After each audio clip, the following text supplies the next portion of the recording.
Welcome to my Idaho cabin, where the elk and deer run free. Welcome to my Idaho cabin, hope you spend a little time with me. Hi everybody, this is Rick. Welcome to my Idaho cabin. Today turned out to be kind of a gorpy day, so I decided to make an Italian dish called chicken puttanesca, or hoe chicken. I'm not going to tell you what puttanesca means, so that if you speak Spanish you can probably figure it out. Anyway, it's a crock pot dish, and easy to make, like most crock pot dishes. Throw the stuff in, let her go. So that's what we're going to be doing. Here are the ingredients that we're going to be using for this dish. Is chicken thighs, mozzarella cheese, Kalamata olives, cherry tomatoes, salt and pepper, garlic, oregano, and red chili pepper flakes. Okay, I have 6 chicken thighs in the bottom of the crock.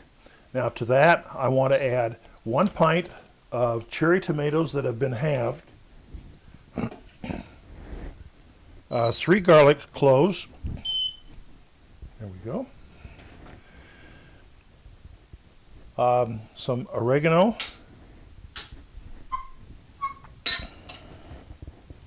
some dried chili flakes,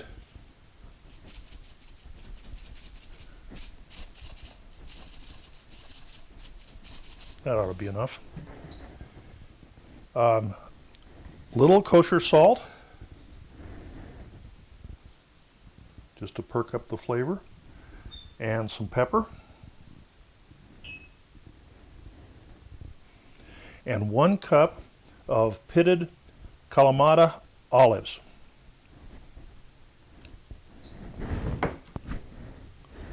So I'm going to mix this up, and then it's going to go in the crock pot for about 4 hours.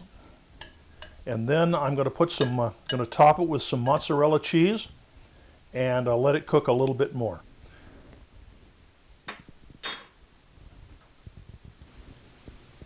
The chicken is now in the crock pot, and I'm going to cook it on low for about 4 hours. Then I'm going to check it, and we'll go from there.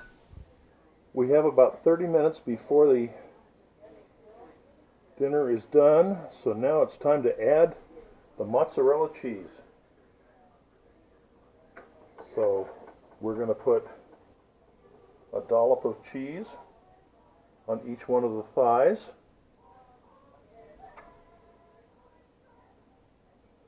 And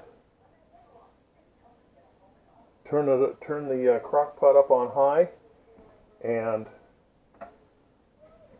let that cheese melt in. So in about 30 minutes we're going to eat. And there's the chicken puttanesca ready to eat. I'm sure it's going to be just as good as it looks. Thank you for watching this episode of My Idaho Cabin. I hope you enjoyed this recipe. It's a fun one to do, and it's kind of one that I've forgotten for a long time, but I was reminded of it recently. One thing about it, if you've never tried these Kalamata olives, you really need to put them in there, because that's what makes the flavor of this dish. It's kind of like the recipe was developed because it's like peasant food, and but like most peasant foods, like ropa vieja in Mexico, it's really flavorful, and it's easy to make. You know, crying out loud, just throw the stuff in the crock pot. How much easier can you get than that? So give it a try. I think you'll like it. And remember, the recipe is right down here, and the like button, subscribe button is over here with the bell. And give me a comment or two. I'd like to hear from you. So until next time, this is Rick at My Idaho Cabin. Welcome to my Idaho cabin, where the elk and deer run free. Welcome to my Idaho cabin. Thanks for spending time with me.